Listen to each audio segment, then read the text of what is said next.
Kawteef inna lillahi wa inna ilayhi raji'un mbokk info Actubuzz ñoo ngi leen di dalal jàmm di leen wax ngeen wéy di abonné te activé cloche de notification bi ngir bépp vidéo bi bàyyi ko fii ñu wax ci mbir bu doy waar bi nga xamante ne rek mu ngi xew ci diggante commune bu Notto Gouye Diama jàpp commune bu Morolan muy mbir mu doy waar ñu ki démb ci samedi bi benn sàmm rek boo xamante ni dafa yoroon lii di ak juróom dal di faat koo xamante ni rek benn borom toll bu nekkoon ci toolam loolee waral nag ki nga xamante ni rek moom moo di sàmm ba ginnaaw bi mu defee joojale jëf ba pare dafa rek dal di jël tànkam dal di daw waxet maanaam kenn tegu ko bët ba jamono ji nga xamante ne rek moom la ñuy wax ak yéen waaye it ni nga xamante ne rek ñoo di police bu Thiès dal di nay teg loxo ki nga xamante ni rek wala boog ñenn ci famille ñi nga xamante ni ñoo nekkoon ñi nga xamante ni ñoo moomoon yooyale nag yooyee nga xamante ni ñoo doon sàmmaloo boobale sàmm waaye itam am keneen boo xamante ni jàpp noonu ko koo xamante ni rek ñoom liñ ko wax ni moo war a ñu jàpp ko ngir rek gën a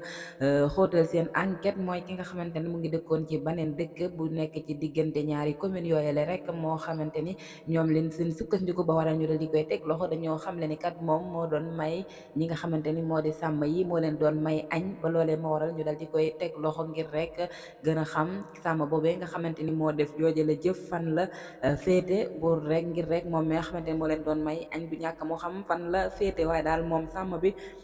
niki démb ci samedi bi foofee ca commune bu Morolan moom sàmm bi mu ngi jóge woon ci commune bu Notto Gouye Diama wala sax ñi moom nag jur yi mu doon sàmm ñu ngi nekk ci commune bu Notto Gouye Diama waaye ci commune bu Morolan mu dal di fay faat benn borom tool boo xamante ni rek moo ngi nekkoon ci toolam kon bokki Info Actubuzz mu nekk xibaar boo xamante ni niki démb la xew fële ca diggante ñaari commune yooyu rek nga xamante ni ñoo susloo nekk ci di commune bu Notto Gouye Diama ak commune bu Morolan nekk ci région Thiès ñaari commune yëpp nekk ci département bu Tivaouane kon loole mooy xibaar yi ci njëkk wàcc lu ci mën di am rek dinañ ko toppal bët ba sax bu jaree ñu dem ba foofee ngir rek am ci ay information yu gën a leer mais li ci wér daal mooy moom sàmm bi faat na ki nga xamante ni rek moo nekkoon borom tool bi ba jamono ji ñuy wax ak yéen sàmm bi dafa daw waaye ay arrestation am na ci jërë ngeen jëf mbokku Info Actubuzz